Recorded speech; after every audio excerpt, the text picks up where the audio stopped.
নমস্কার, pen and paper 8 PM বেন পোস্টারে আপনাদের সবাইকে স্বাগত। আজকে আমরা বল গতির একটা অঙ্ক করব, যে ধরনের অঙ্ক পরীক্ষায় প্রায় এসে থাকে। তো কি বলেছে অঙ্কটাতে, স্থির অবস্থা থেকে 3 মিটার পার সেকেন্ড স্কোয়ার ত্বরণ সহ গতিশীল একটি বস্তুর 10 সেকেন্ড পর বেগ কত হবে।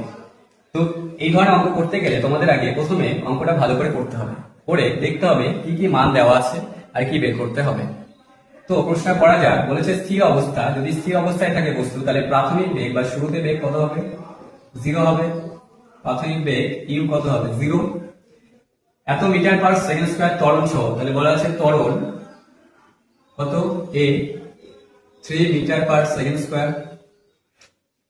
বস্তুর 10 সেকেন্ড পর বেগ, 10 সেকেন্ড মানে সময় দেওয়া আছে, সময়কে টি দিয়ে লেখে, টি মানে তাহলে সময়, 10 সেকেন্ড পরে বেগ কত হবে, মানে অন্তিম বেগ, অন্তিম বেগ কি দিয়ে লেখে, ভি দিয়ে লেখে কত।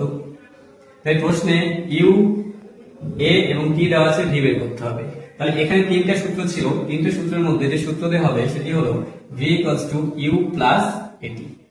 এখানে প্লাস দিয়ে লিখলাম কারণ বলেছে ত্বরণ, যদি বন্ধন হতো তাহলে আমরা মাইনাস দিয়ে লিখতাম। তো মানগুলো বসানো যাক, ভি দেওয়া নেই, ইউ 0 প্লাস এ 3, টি 10। তাহলে আমরা গুণ করলে পাবো 30 মিটার পার সেকেন্ড। তাহলে অন্তিম বেগ হলো 30 মিটার পার সেকেন্ড। তোমরা একইভাবে বাড়িতে এই অঙ্কটা প্র্যাকটিস করবে। কি বলা আছে, স্থির অবস্থা থেকে 2 মিটার পার সেকেন্ড স্কয়ার ত্বরণ সহ একটি গতিশীল বস্তুর 1 মিনিট পর বেগ কত হবে। এই অঙ্কটি আর এই অঙ্কটি একই ধরনের অঙ্ক, শুধুমাত্র অঙ্কটাতে একটু ডিফারেন্স আছে এই মিনিটে।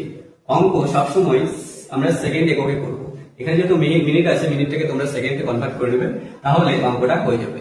অঙ্কটা তোমরা করবে, করে উত্তরটা কমেন্টে জানাবে। ধন্যবাদ।